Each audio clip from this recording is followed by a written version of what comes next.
Bonjour à tous, bienvenue, c'est l'heure de Parlement Hebdo. 45 minutes, on fait le tour de l'actu politique, parlementaire, avec Katia Guilder à mes côtés. Bonjour Katia. Bonjour Mickaël. Et dans l'actu, cette semaine évidemment, dernière ligne droite avant les élections départementales. Match à distance qui se joue entre Manuel Valls et Nicolas Sarkozy. De meeting en meeting, les deux hommes n'ont pas cessé de s'envoyer des piques au cœur du débat. Encore et toujours, le Front National.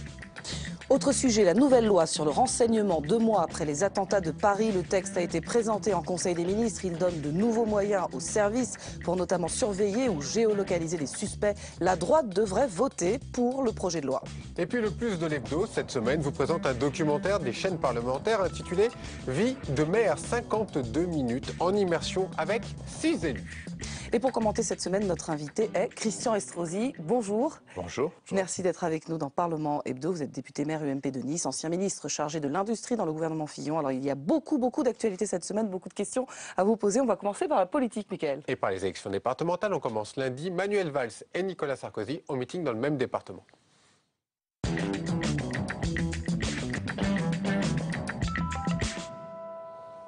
Lundi, comme toute la semaine d'ailleurs, le Premier ministre et le patron de l'UMP se livrent un duel à distance. Ils étaient tous deux dans le département de l'Essonne, chacun ayant un petit mot amical, en tout cas on va le dire comme ça, l'un vers l'autre. Elsa Mondagava.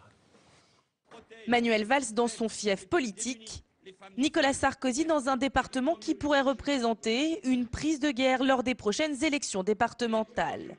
Les deux hommes ont tenu meeting à quelques dizaines de kilomètres l'un de l'autre, hier soir dans l'Essonne. Vous le savez sûrement, ce soir, il y a une autre réunion dans le département. Nicolas Sarkozy n'attend pas longtemps pour décocher les premières flèches contre le Premier ministre. Il faut voir comment il parle bien de la peur, monsieur Valls. J'aimerais pas être à sa place. Et la vérité, c'est que la France n'est plus gouvernée. Elle n'est plus gouvernée puisque M. Valls préfère l'excès des mots, l'excès des postures, l'excès des états d'âme, l'excès de fébrilité, là où les Français attendent désespérément du sang-froid, de l'action et des résultats. Manuel Valls, lui, feint de refuser l'affrontement à distance. Ce n'est pas un duel de personnes, ce n'est pas un duel de coqs à distance de quelques kilomètres entre Palaiseau et Évry. C'est un combat pour le pays. Avant de répondre aux attaques de l'ancien président de la République. Nicolas Sarkozy nous demande, ou m'a demandé, de garder mes nerfs. C'est un spécialiste de la question. Mais quand on est incapable, quand il est incapable de choisir entre l'extrême droite et les Républicains, entre le Front National et la gauche, il démontre que non seulement il n'a pas de nerfs, mais qu'il n'a ni colonne vertébrale, ni conviction. L'Essonne, théâtre hier soir du match Valls-Sarkozy, car le département est hautement symbolique. Détenu par le PS depuis 1998, il pourrait bien rebasculer à droite lors des élections départementales. Alors Christian Estrosi, on va essayer de s'arrêter un petit peu sur les élections départementales et ce match un peu à distance. C'est étonnant que Nicolas Sarkozy se mette au même niveau que Manuel Valls, ancien président de la République, face au Premier ministre. Il n'y a pas quelque chose d'étonnant? Bon, d'abord, je n'ai pas entendu parler de l'Essonne. C'est vrai.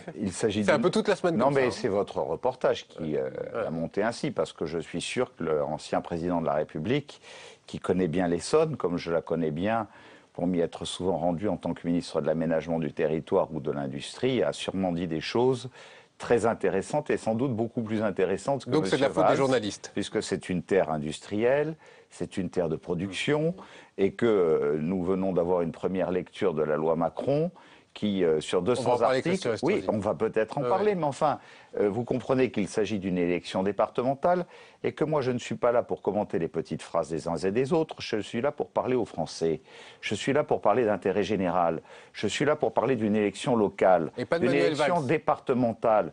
Mais si M. Valls n'a qu'une chose à dire à répétition, c'est qu'il a peur que la France ne se fracasse contre le Front National.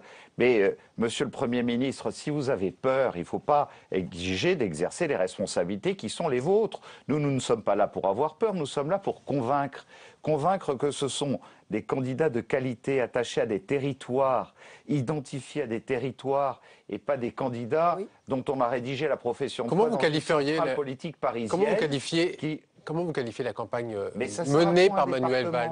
Mais ça sert à quoi un département? Comment vous qualifiez la campagne menée par le Premier ministre? Ça m'est égal. Hystérique, a dit François Fillon. Mais moi je ne porte pas de petits mots contre les uns et les autres, ça m'est égal. Je veux me placer au-dessus de ça. Si ça fait plaisir à certains d'insulter, de rester dans... Mais vous faites exception parce qu'on a l'impression quand même qu'il y a une nationalisation. Eh bien, voyez-vous, aussi bien à droite qu'à gauche. Si je fais exception, tant mieux. Moi, je ne pense qu'à l'intérêt général de mon pays et je ne pense qu'à l'intérêt général de la France des territoires. Et il s'agit d'une élection qui touche à la France des territoires, où chaque territoire a sa spécificité, où nos candidats dans le département de l'Essonne, comme dans le mien, dans celui du département des Alpes-Maritimes, ont un projet concret, réel, sur des compétences qui touchent essentiellement à l'Assemblée départementale, notamment dans le domaine social, puisque nous avons la responsabilité de verser le RSA, puisque nous avons la responsabilité d'accompagner, notamment dans le domaine de la dépendance, les personnes âgées. Et alors on en a trop fait sur l'histoire du Front National. Mais si on explique par exemple que les candidats de ma formation politique s'engagent tous, un, à ne pas augmenter la fiscalité des départements là où le gouvernement l'augmente. Deux, à faire en sorte que les prestations sociales ne soient versées qu'à ceux qui font l'objet de contrôles contre la fraude. Mais on ne l'a pas suffisamment expliqué dans cette campagne, finalement. C'est sûr qu'à partir d'un reportage comme celui-là, c'est pas facile de l'expliquer. Oui, puisque la seule chose qu'on me demande d'expliquer, c'est la phrase de Sarkozy contre Valls et de Valls contre Sarkozy. Oui, mais vous êtes un homme de politique d'envergure nationale. Je reste. Mais je pense que l'envergure nationale, c'est le respect de chaque territoire de France. Donc il en manque dans cette campagne. La France, c'est pas Paris avec les petits mots qui partent des centrales politiques parisiennes. C'est la réalité de la vie des territoires de France. Le Front National, un mot quand même. Mais le Front National... On en a trop fait ou pas? Mais bien sûr, tous, on en a trop fait. Par manque de respect des électeurs. UMP comme PS? Mais par manque de respect des électeurs. UMP, PS, médias, tout le monde. Je vois la part qu'on donne en permettant à Madame Le Pen aujourd'hui de se notabiliser, de se dédiaboliser, sans rappeler ses outrances et ses excès, sans rappeler que son programme relève plus d'un programme d'extrême gauche que d'un programme d'extrême droite. D'ailleurs, je vois que c'est plus des voix de gauche qui se déplacent vers elle que des voix de droite. Exemple, ce qui s'est passé dans le Doubs, 14% de voix socialistes sont passées sur le Front National, sans expliquer que quand on met un bulletin dans l'urne pour Madame Le Pen, en même temps on met un bulletin dans l'urne pour le bloc identitaire, puisque vous avez des cantons de France où vous avez sous l'étiquette bleu marine un canton un candidat Front National, un candidat identitaire, condamné pour quelques-uns d'entre eux par le passé pour l'incitation à la haine raciale et à l'antisémitisme. Et toutes ces choses, je ne sais pas, j'ai lu 10 000 articles, on n'en parle pas. J'ai l'opportunité d'en parler ce matin, je le fais volontiers. Mais maintenant, on va parler d'autre chose, si vous voulez bien. On va passer à mardi avec Marisol Touraine qui défend sa loi santé contre vents et marées.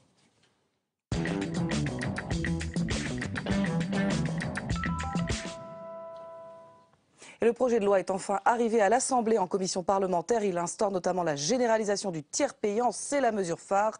Les débats sont tendus, notamment un tweet d'Arnaud Robinet, député UMP de Reims, a fait polémique. Je découvre qu'un des symptômes d'une MST est le mensonge. MST pour Marisol Touraine, jeu de mots inadmissible pour la ministre. On l'écoute.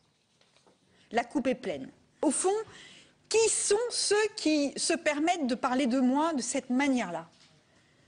Et j'ai droit, en tant que personne, en tant que femme, en tant que ministre, au respect comme toute personne a droit dans ce pays. Moi, je n'ai jamais parlé en d'autres termes d'aimer ça. Alors, vous disiez que vous n'aimiez pas les petites phrases, qu'il y en a eu trop. Est-ce que ce genre de tweet de la part d'un député-maire, pour vous, est digne d'un élu de la République ? D'abord, quand on accepte d'exercer des responsabilités, on accepte aussi de temps en temps d'être écorné, de prendre des coups, qu'on se moque de nous, ça m'arrive quelquefois. Oui. Dans la loi Macron, où je suis intervenu un certain nombre d'heures à l'Assemblée nationale, M. Macron a eu pour le prédécesseur que je suis à l'industrie des mots quelquefois assez durs, jusqu'à ce que des députés communistes le lui reprochent pour me défendre. Donc, mais ceux-là, ils sont... peu importe, voilà. Ils sont très clairs. Tout ça, bien la pression. Oui, mais il y en a tellement qui sont plus clairs. Est-ce que vous demandez à Madame Le Pen, lorsque vous l'invitez, pourquoi elle n'a pas pris les sanctions qu'elle avait promis de prendre contre Jean-Marie Le Pen lorsqu'il a dit de Patrick Bruel, il fera partie de la prochaine fournée? Bon, je pense que si on pose des questions, on va jusqu'au bout et sur tout le monde. Question quand même sur le fond. Le tiers payant, on voit que les médecins sont dans la rue et ils sont accueillis aussi par Manuel Valls. On leur promet une grande réunion à la rentrée et la loi, eux disent que la loi sera votée, ça ne sert à rien. Qu'est-ce que vous en pensez? Je dis qu'il y a un préambule dans tous les domaines que n'applique pas ce gouvernement. Le préambule, c'est la consultation, c'est la concertation, c'est parler avec les professionnels. Or là, vous voyez bien que toutes les lois, qu'il y a eu ou en aussi tout cas de nombreuses toutes les réunions, dispositions qui nous sont imposées aujourd'hui, qui sont imposées aux professionnels dans tous les domaines, c'était vrai pour les professions juridiques, par exemple dans la loi Macron, sur la vente d'un certain nombre d'actifs qui appartiennent en partie aux collectivités dans la loi Macron aussi, par exemple les aéroports internationaux de Lyon et de Nice. Il n'y a pas de concertation avant. Il ne faut pas s'étonner qu'il y ait de telles réactions. Cette loi sur la santé, je vais vous dire, n'est pas à la hauteur, mais pire, elle risque d'avoir des conséquences extrêmement néfastes.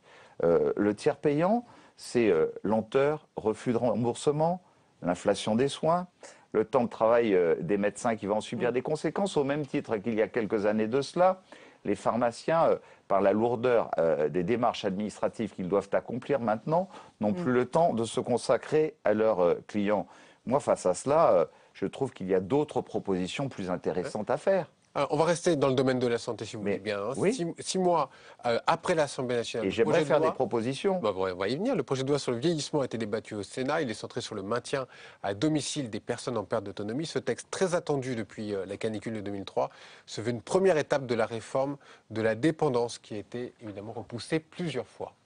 Et à l'Assemblée, il y a eu aussi le texte sur la fin de vie qui a été voté. Proposition de loi UMPPS, elle permet notamment le recours à une sédation profonde et continue pour apaiser les souffrances du malade, adoptée à une large majorité. Et pourtant, Christian Estrosi, cette loi divise, notamment au sein de votre parti. Il y en a qui disent que c'est un pas clair vers l'euthanasie. Vous, que dites-vous sur cette loi? Mais heureusement que quand il s'agit d'un texte de loi qui touche à l'humain, où c'est pas une vision de droite ou de gauche, c'est une sensibilité, une émotion personnelle. Moi, j'ai voté pour parce que je pense que c'est une avancée importante contre la souffrance, tant pour le patient que pour les familles. Je peux comprendre. Elle divise aussi dans votre camp, quand même. Elle divise à gauche, elle divise à droite. Bon, parce qu'on est sur des lois qui touchent à l'humain, qui diviseront toujours. Donc, je ne vais pas le contester. Moi, je dis qu'à titre personnel, je trouve que cette loi est bonne et qu'elle est une évolution importante. Maintenant, vous m'avez fait parler de la réforme de Mme Touraine, qui est une mauvaise loi pour la santé. La réforme santé. Oui, mais c'est une proposition de loi du groupe UMP et de 2 parlementaires, un UMP et un socialiste, qui ensemble se sont mis d'accord. Ce qui est une très belle image d'ailleurs, de 2 parlementaires qui défendent l'intérêt général avec une même vision des choses. Et moi, j'aime cette image, je l'ai soutenue, j'y adhérais. La loi de Touraine, c'est la loi de Touraine. Et c'est la loi du gouvernement, et pas de l'émanation de représentants du peuple. C'est bien différent. Et donc, je trouve qu'en matière de santé, vous voyez, nous aurions dû trouver dans cette loi Touraine, plutôt que de vouloir amener le privé et le public à s'affronter, au contraire, à les rassembler. Il se trouve qu'à Nice, j'ai fondé, validé par le gouvernement précédent, confirmé par le gouvernement actuel, le Centre national de référence santé, qui s'appelle désormais France Silver Eco. C'est-à-dire que c'est à la fois une filière qui peut unifier le public et le privé autour d'une filière industrielle qui accompagne des start-up sur les nouvelles technologies. Nous avons une qualité de soins en France, par exemple pour un accident cardiaque, on sait soigner ça tout de suite parfaitement bien. Mais derrière, il y a les risques de maladies chroniques, il y a les insuffisances cardiaques, et ça, on ne sait pas assurer le suivi. Et le meilleur suivi, c'est donner l'autonomie, le maintien à domicile, la qualité de vie, grâce à l'aide des nouvelles technologies sur lesquelles il faut investir. On n'investit pas assez sur les politiques de prévention. C'est tout cela que j'aurais aimé trouver dans la loi de Mme Touraine, et c'est tout le contraire. Vous aurez le temps d'en débattre à l'Assemblée. Vous vouliez parler de la loi Macron? On y vient, c'est mercredi.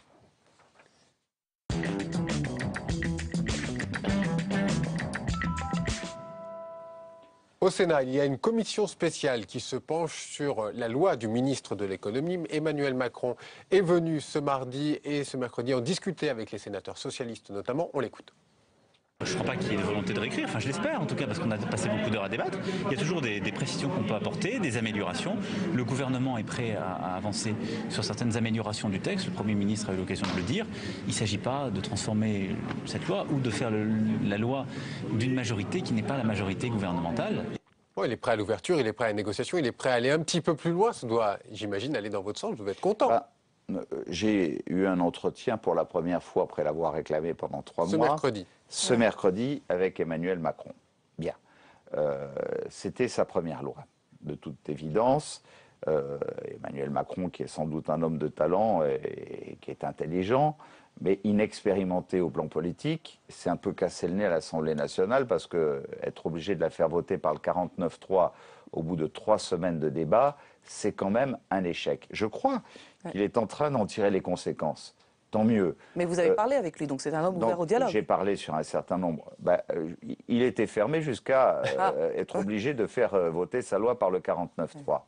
Bon, un homme de dialogue depuis, je m'en réjouis. J'ai eu un entretien de grande qualité. De quoi avez-vous parlé avec le ministre?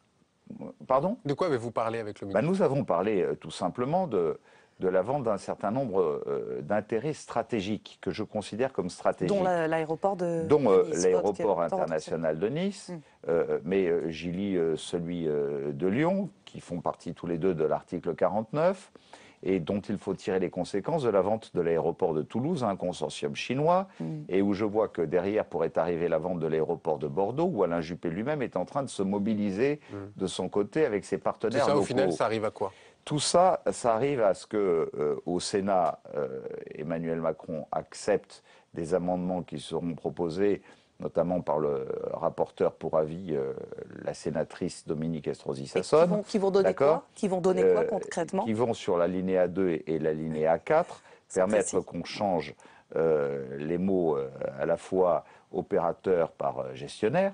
Ce qui compte, ça veut dire que ce n'est pas ADP qui demain qui prendra sous tutelle les aéroports régionaux de dimension internationale. Et deuxièmement, que nous puissions ainsi avoir un droit de veto sur le choix des actionnaires. C'est ça le plus important. Oui, c'est ça. Et aussi un cahier des charges qui pourrait être en 12 ou 15 points, qui sera finalisé à l'Assemblée nationale ensuite, dans lequel nous pourrions garder la maîtrise de la stratégie économique, du développement économique du territoire, et en même temps mettre un certain nombre de garde-fous pour nous assurer que nous ne serons pas rachetés par un Et donc vous avez les assurances du ministre? Un consortium dubaïote, qatari, saoudien. Le ministre m'a donné des assurances. Voilà.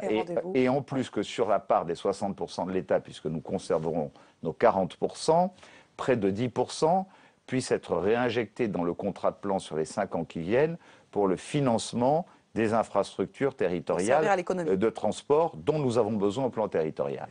Eh bien, c'est bien compris. Mercredi, on va passer à une autre actualité puisque l'Assemblée nationale s'est prononcée sur le cas de Patrick Balkany. Son immunité parlementaire a été levée pour permettre à la justice de poursuivre son travail. Réaction de vos collègues au Palais Bourbon, recueillie par Charles Villanov. Écoutez.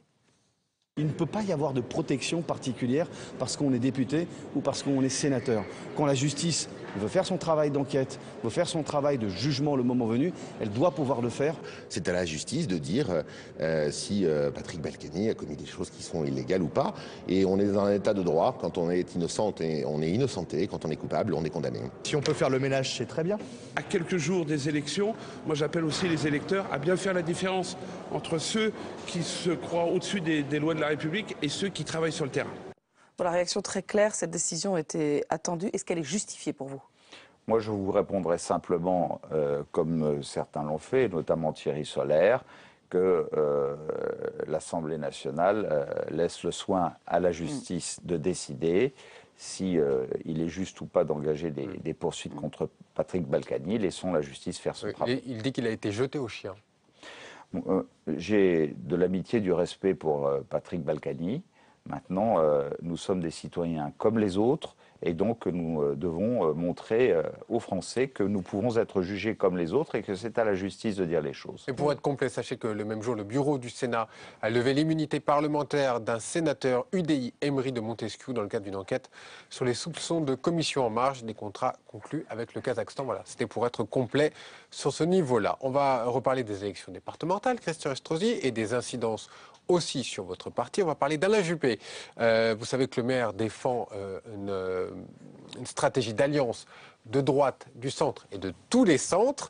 Il a été en meeting à Tourcoing dans le Nord à côté de notamment Gérald Darmanin. Gérald Darmanin, c'est un proche de Nicolas Sarkozy. On va voir ça avec Germain Andrieux. C'est l'autre patron de l'UMP. Alain Juppé est en campagne aux côtés de Gérald Darmanin à Tourcoing. Son objectif, convaincre pour les départementales, sans oublier 2017. Dans la Voix du Nord, l'ancien Premier ministre est clair, il refuse toute droitisation de l'UMP et de courir après le Front National. C'est ma position depuis bien longtemps. Je pense que la seule voie pour gagner face à un Front National qui continue à progresser, c'est de faire une solide alliance entre la droite et le centre. Et je constate que c'est ce que nous faisons partout sur le terrain, y compris ici d'ailleurs. À la tribune, les élus locaux appellent à la mobilisation. Nous sommes capables de faire changer les choses, mais pour ça, il faut que nous mobilisions beaucoup plus notre camp, que la gauche va savoir le faire. Ces quelques dizaines de voix feront la différence et nous permettront de gagner. Quant à la menace du Front National et les alertes de Manuel Valls, Alain Juppé renvoie le gouvernement à ses propres responsabilités. La première raison de la montée du Front National aujourd'hui, il faut quand même le rappeler, c'est l'échec du président de la République et du gouvernement socialiste. La seule force politique qui puisse barrer la route au Front National, c'est très clair, c'est l'alliance de la droite et du centre, ce que vous avez fait ici et ce qu'il faut faire partout en France. Une stratégie électorale qui divise sur la question du MoDem au sein même de l'UMP, où tout est à reconstruire avant les primaires pour 2017. C'est vrai qu'aujourd'hui, on est dans une phase de construction dans le pays, puisqu'il y a eu les élections municipales, départementales, régionales, de construction pour choisir notre candidat, c'est la primaire, et de construction idéologique. Donc chacun a le droit de faire entendre bien évidemment sa musique. Je crois que de manière générale, trop modéré ou trop à droite ne va pas dans le corps social qu'attendent les Français. Prochaine étape, le congrès de la refondation du parti prévu fin mai. Xavier Bertrand, Alain Juppé, François Fillon, Bruno Le Maire ou encore Nicolas Sarkozy. Pour le moment, chacun joue sa propre partition en attendant le résultat des primaires prévues au plus tard à l'automne 2016. Je vais vous interroger sur Alain Juppé, bien entendu. On accueille Jim Jarassé, partenaire du Figaro. Et ça me fait sourire. Ça vous fait sourire? Tant mieux. Il paraît qu'il est sur un nuage, Alain Juppé, c'est vrai? Vous savez, j'ai fait mes propres meetings à la demande d'un grand nombre d'amis qui m'ont accompagné, moi aussi, à Strasbourg, à Carpentras, à Montpellier. Je peux vous commenter mes meetings. Vous me demandez de commenter ceux d'Alain Juppé. Je préfère commenter les miens. On commente ceux d'Alain Juppé. Vous imaginez bien pourquoi? Je n'y étais pas, donc je ne sais pas ce qui s'est dit, à part un bref résumé. Tout ce que je peux vous dire, c'est qu'Alain Juppé est un homme d'une grande qualité, que nous avons à l'intérieur de notre formation politique des hommes de grande qualité qui ont tous de petites différences, de toutes petites différences en matière de sensibilité. Pas énorme, sans ça on ne serait pas dans la même formation politique et on ne travaillerait pas ensemble à la reconstruction à travers un congrès le 30 mai prochain. Juste une question de fond. Question de fond sur l'alliance de tous les centres avec l'UDI aussi, on imagine. Allons jusqu'au MoDem, vous êtes favorable à cela? Et vous savez, tout ça, c'est de la tambouille politicienne. Si vous pas forcément, parce que ça donne une sensibilité. Un plateau de télévision, les gens qui nous écoutent, combien ils en ont ras-le-bol des attitudes politiciennes. Ils veulent qu'on parle de projets d'avenir, de la France, de l'intérêt général. Vous m'avez offert l'opportunité de faire des propositions dans le domaine de la santé. J'en ai à faire dans le domaine de la lutte contre le terrorisme, la sécurité, qui est un problème majeur. Nous sommes rentrés dans la Troisième Guerre mondiale aujourd'hui. C'est quand même pas rien. C'est plus important que les alliances entre le centre et le MoDem, me semble-t-il, que de pouvoir éradiquer le terrorisme dans notre pays. Ça peut vous servir pour les futures élections. Quant au Front National, je vais vous dire une chose. Certains commettent une erreur. Ils pensent que c'est pour de simples problèmes liés à l'insécurité qu'il ne faut pas nier et où nous avons aussi notre part de responsabilité. Et je l'assume. De ne pas avoir, lorsque nous étions au gouvernement, pris toutes les mesures nécessaires, alors que nous avions pourtant parfaitement réussi lorsque Nicolas Sarkozy était ministre de l'Intérieur entre 2002 et 2007. Ça, vous le regrettez? Ça, je regrette qu'on ne soit pas allé plus loin. Mais par contre, je suis convaincu que ce qui amène à voter pour les extrêmes, à gauche comme à droite aujourd'hui, c'est plus une souffrance, c'est plus la crise économique, c'est plus la perte de croissance, c'est plus le chômage, c'est plus l'indignité par le logement. Et que si on ne répond pas à toutes ces problématiques pour les Français, si on n'est pas capable de faire des propositions innovantes dans tous ces domaines... C'est ce qu'ils attendent, c'est ce qu'ils attendent. J'ai l'impression que les politiques sont démunis face à ça. Alors, vous savez, si on n'est pas capable d'arriver au minimum à 3% de croissance, 0,3 points de croissance, c'est 1 milliard d'euros de recettes dans les caisses de l'État. 3 points, c'est 30 milliards, c'est-à-dire un peu moins de la moitié de ce que rapporte l'impôt sur le revenu. Et ça ferait sans doute baisser le chômage de 20 à 30%. Et vous dites, si on n'arrive pas à aller jusqu'à ces 3%, qu'est-ce qui se passe? Je dis simplement que... c'est la catastrophe. Vous avez M. Hollande qui dit je veux arracher des électeurs du Front National. Les électeurs n'appartiennent à personne. Ils n'appartiennent pas au Front, ils n'appartiennent pas à l'UMP, ils n'appartiennent pas au Parti Socialiste. Un électeur est libre. Mais moi, je dis à M. Hollande, il ne faut pas essayer d'arracher, il faut convaincre. Moi, je suis là pour convaincre. Je suis là pour faire des propositions où on va se dire, tiens, peut-être qu'à travers quelqu'un comme ça, les engagements donnés se transformeront en engagements tenus. C'est pour ça que je suis réélu régulièrement dans ma bonne ville de Nice. Eh bien, je vous propose justement de passer sous la loupe du SCAN, notre partenaire pour cette émission.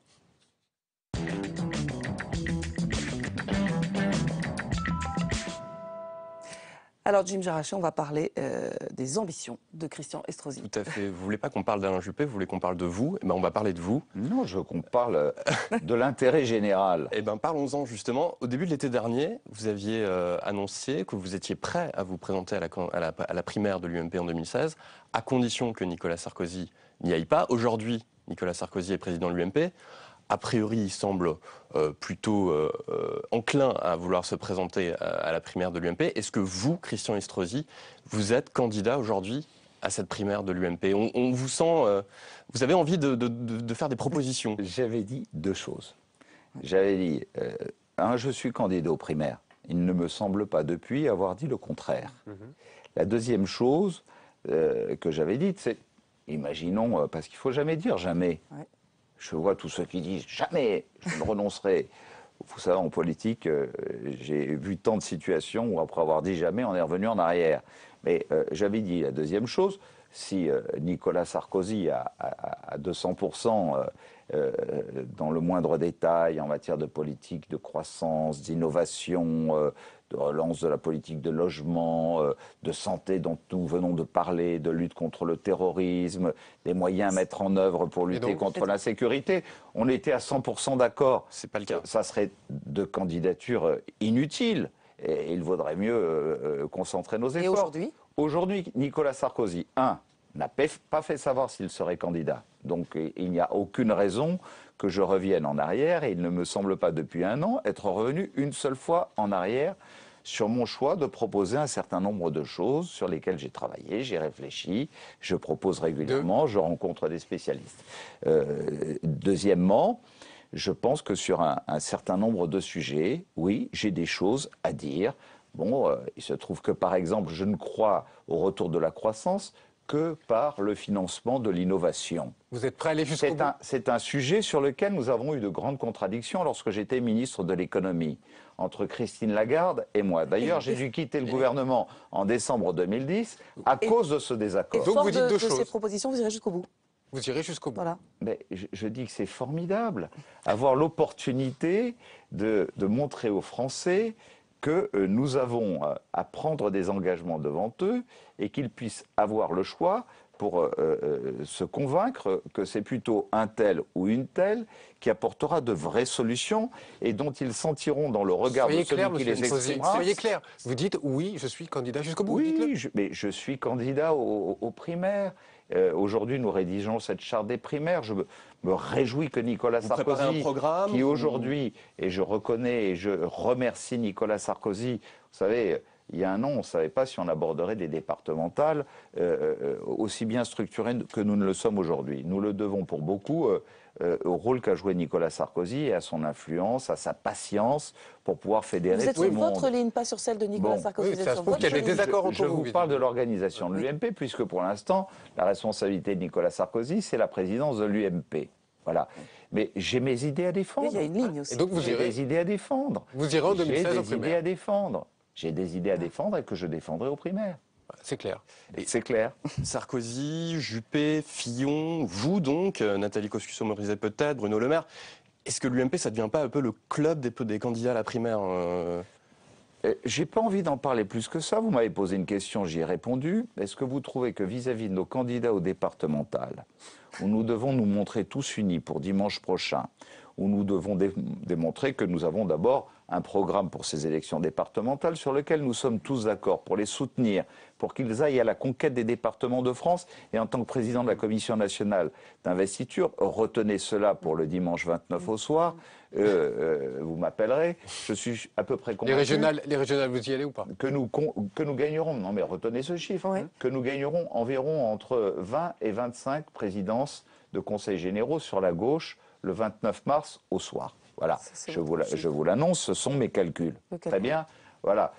Je ne vais pas aller plus loin dans un débat qui se tiendra en 2016 alors que nous ne sommes que début 2015. Alors, question beaucoup plus simple. Sur les régionales, qui arriveront bientôt en décembre prochain, candidat ou pas? Vous nous répondez oui, non, peut-être. Écoutez, je me suis engagé, parce qu'en région Provence-Alpes-Côte d'Azur, il y a un vrai débat. C'est la candidature de Jean-Marie Le Pen. On nous annonce des chiffres, des sondages, etc. À prendre toute ma part de responsabilité pour que Jean-Marie Le Pen ne gagne pas cette région et que ma formation politique puisse l'emporter.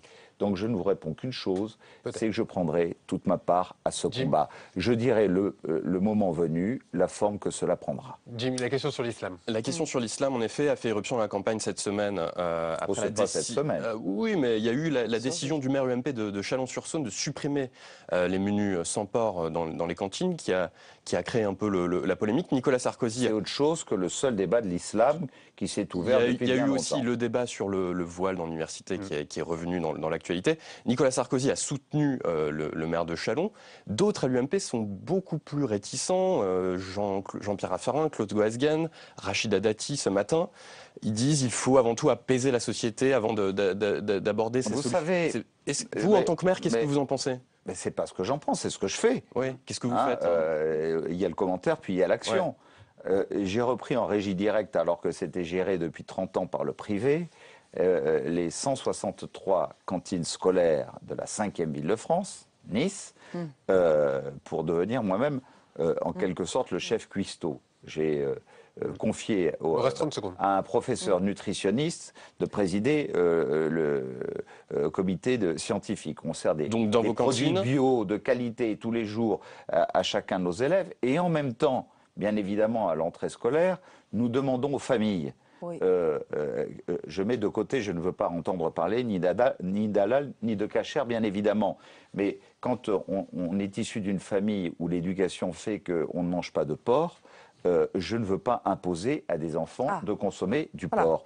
Voilà pourquoi nous faisons des menus différenciés, parce que c'est aussi le respect que j'ai pour une éducation qui est donnée à la maison. Moi, je me rappelle, je suis issu d'une famille chrétienne. Le vendredi, nous mangions du poisson. C'était la règle. Et aujourd'hui, je veux qu'on continue à respecter cette règle. C'est ce que j'impose dans ma vie. C'est dit. Allez, on va passer au jeudi. Merci, Jim, d'être intervenu. On va passer sur la loi du renseignement qui a été examinée au Conseil des ministres.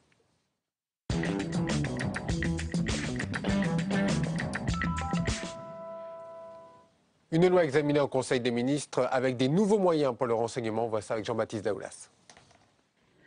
Manuel Valls dévoile un catalogue de mesures pour lutter contre le terrorisme, avec d'abord la création de 2680 emplois dans les 3 prochaines années dans l'ensemble des administrations concernées. Outre des moyens en personnel et en matériel, il est bien sûr indispensable de donner une base légale à l'activité de nos services de renseignement. Parce qu'ils agissent discrètement, voire secrètement, quand c'est nécessaire, leur action réelle est reconnue. Elle peut être source de fantasmes sans fondement ou de critiques décalées. Protéger dans le respect des libertés, c'est l'ambition affichée par le Premier ministre, avec un renforcement des moyens de surveillance. Les interceptions de sécurité seront légalisées, conversations téléphoniques, boîtes mail, réseaux sociaux, les écoutes pourront être archivées pendant 1 mois. Plus controversé, l'utilisation d'appareils permettant de capter toutes les communications dans un périmètre donné sera légalisée. De même que l'obligation pour les acteurs du web de signaler aux autorités des comportements suspects de leurs utilisateurs. De quoi inquiéter la CNIL et le Conseil national du numérique. Aucune mesure de surveillance ne pourra être effectuée sans autorisation préalable et sans contrôle indépendant. Cette loi sera aussi protectrice des citoyens, car les limites de ce qu'il est possible de faire dans un état de droit seront gravées dans le marbre. Il n'y aura plus de zone grise. Une commission nationale de contrôle des techniques de renseignement sera créée pour éviter les dérives. La protection des libertés sera au cœur des discussions au Parlement le mois prochain. Nicolas Sarkozy a dit que cette loi était satisfaisante, en tout cas en l'état. Vous voterez pour à l'Assemblée nationale? Bien évidemment, je voterai pour. Je dirais même qu'il était temps. Nous avons fait beaucoup de propositions dans ce domaine. Vous savez, nous sommes rentrés dans la 3e guerre mondiale. On a connu le stalinisme, le nazisme, il y a aujourd'hui l'islamo-fascisme, et nous avons affaire à des 5e colonnes rampantes qui avancent comme des lâches camouflés derrière des réseaux sociaux. Et je pense que les mesures qui sont proposées sont de bonnes mesures. Je les soutiendrai de toutes mes forces. En même temps, j'entends les réserves de la CNIL. Je me retrouve un peu dans les propos des révolutionnaires de 1789 qui disaient « pas de liberté pour les ennemis de la liberté ». Eh bien, je dis très clairement, pas de liberté contre les kidnappeurs, pas de liberté contre les violeurs, pas de liberté contre les égorgeurs, pas de liberté contre les apprentis djihadistes, etc., etc. Là où Mme Taubira considère que la prison est criminogène, je dis pas de liberté pour tout cela. Voilà ce que je souhaite aussi que nous retrouvions dans nos lois, avec des quartiers spécifiques pour les islamistes en prison, la création d'un fichier des personnes condamnées, l'instauration d'un délit de consultation régulière des sites terroristes.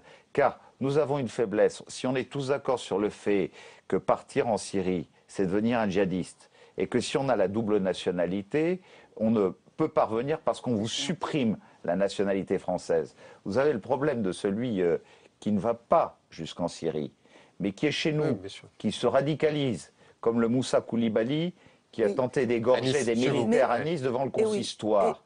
Et celui-là, on n'a pas pu l'empêcher de le faire. Pourquoi ? Parce qu'aucune disposition dans notre droit ne fait que quand on est en contact par un réseau social avec les djihadistes, c'est un délit. Il y a d'autres questions qui se posent. Il y aura d'autres moyens désormais, mais en même temps, c'est bien que les démocraties restent vulnérables à ce genre d'attaque, qu'on peut essayer de prévenir au maximum. Mais la vraie question aussi, quand on essaye de lutter contre le terrorisme, est-ce que ce n'est pas aussi le nerf de la guerre, donc l'argent? Donc en gros, s'attaquer à ceux qui permettent de financer des pays dont on sait... Vous avez raison. Alors, voilà. Vous avez raison. Que faire? Et c'est là que je trouve complètement incohérente la politique diplomatique de la France. Pourquoi? Ça va peut-être choquer ceux qui m'écoutent, mais quand je vois qu'on refuse de livrer 2 Mistral à la Russie, pourtant la Russie est confrontée au même problème que les nôtres en matière de terrorisme et de terrorisme islamiste. Simplement parce que par le dialogue, on n'a pas été capable de régler en 24 heures, comme l'avait fait Nicolas Sarkozy pour la Géorgie, le problème de la Crimée. Mais que dans le même temps, on se vante de livrer 24 Rafales à l'Égypte, dont on ne sait pas si demain, les frères musulmans ne reprendront pas le pouvoir et ne retourneront pas les 24 Rafales contre nous. C'était une erreur. Quand je vois qu'en même temps, on fait voter par le Parlement français une résolution unilatérale pour la création d'un État palestinien alors que M. Netanyahou, dont je me réjouis de la réélection, lutte de toutes ses forces contre un autre mouvement terroriste qui s'appelle le Hamas. La France se trompe d'allié. Elle commet d'aller vendre demain des Rafales au Qatar, qui est un allié de l'État islamique. Je ne comprends plus rien à cette politique diplomatique. C'est une erreur stratégique. Mais bon sang, la Russie, qui sont nos amis, qui ont fait travailler l'industrie française, qui ont sauvé des centaines de salariés à la DCN, à Brest, Israël, qui est notre ami de toujours, la plupart des grandes démocraties, unissons-nous tous ensemble pour mettre un terme à ce qui est la Troisième Guerre mondiale. Sans ça, nous n'en viendrons pas à bout. Ce qui s'est passé à Tunis avant-hier est extrêmement significatif. Alors qu'un président démocrate avait été élu en Tunisie, nous voyons comment aujourd'hui, ça n'est pas une guerre au nom d'une religion, mais c'est une guerre autour d'un idéal politique pour mettre à mal les piliers fondateurs des grandes démocraties. Eh bien, on a compris votre message. On referme cette page d'actualité et on va passer avec un sujet un peu plus léger, le Plus de l'Hebdo, qui vous présente cette semaine un documentaire intitulé « Vie de maire que vous êtes ». Le portrait de 6 élus qui s'engagent pour leur commune. C'est à voir sur Public Sénat le 4 avril. Petit avant-goût avec Simon Barbarie. Je me sentais perdu, quoi, parce que en plus tu ne reçois pas une formation de politique, on ne te dit pas, voilà, tu es politique, voilà le guide, tu te formes toi-même. Et oui, pas facile d'être maire. Loin des micros et des projecteurs de la télévision, 524 000 élus de terrain incarnent le premier maillon de notre vie démocratique. Dans ce documentaire inédit, Vie de maire, le réalisateur Pascal Carcanade en a suivi 6. Maires, adjoints, hommes, femmes, vieux routards ou novices, tous parlent de leur engagement pour leur commune, une implication de chaque instant, un véritable sacerdoce républicain. Quand on s'est rencontrés, je savais qu'il était élu. Je voyais pas forcément bien ce que ça impliquait. On ne réalise pas vraiment le temps que ça peut prendre et l'énergie que ça peut prendre, même en dehors des réunions. Ça irrigue vraiment toute la vie. Fluidité des séquences, sincérité des témoignages, ce documentaire prend la forme d'un outil pédagogique. Le dessous de l'écharpe tricolore comme on ne l'a jamais vu, c'est le constat d'un maire créateur de liens sociaux et non celui d'un décideur tout-puissant. L'État a resserré, je dirais, les moyens des communes, gérer un budget. C'est pas faire des emprunts à tout prix, à tout va. Il y a des limites dans un budget et il faut savoir ne pas dépasser ces limites. Loin des débats partisans ou des scandales, Vie de maire redore le blason de l'engagement politique. À voir avant d'aller voter. Christian Estrosi, être maire, c'est le plus beau mandat d'un élu pour vous ? C'est bien sûr le plus beau puisque c'est celui dont les Français disent qu'ils y sont le plus attachés. C'est celui qui vous permet d'avoir un regard réel sur les épreuves, les difficultés quotidiennes, mais de peser aussi sur des leviers qui créent de la croissance et de l'emploi.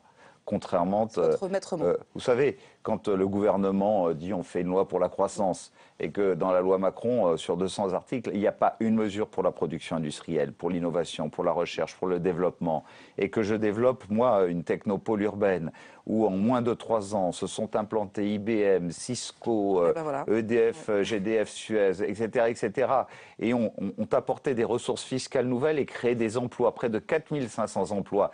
C'est le maire qui peut agir là-dessus, en même temps qu'il peut répondre aux préoccupations sociales, au pouvoir d'achat, aux coûts sur les cantines scolaires pour les familles qui sont en dessous d'un quotient familial, au ticket de transport à 1 €, à la baisse du coût de l'eau, 14% de moins au mois de mars prochain. Voilà tout ce que peut faire le maire, c'est-à-dire que le maire, c'est le vrai élu des territoires. C'est un économiste américain, je termine là-dessus, qui disait « si le monde était gouverné par les maires, ça marcherait beaucoup mieux ». Eh bien, merci. Merci à tous. Bonne journée et restez fidèles aux chaînes parlementaires.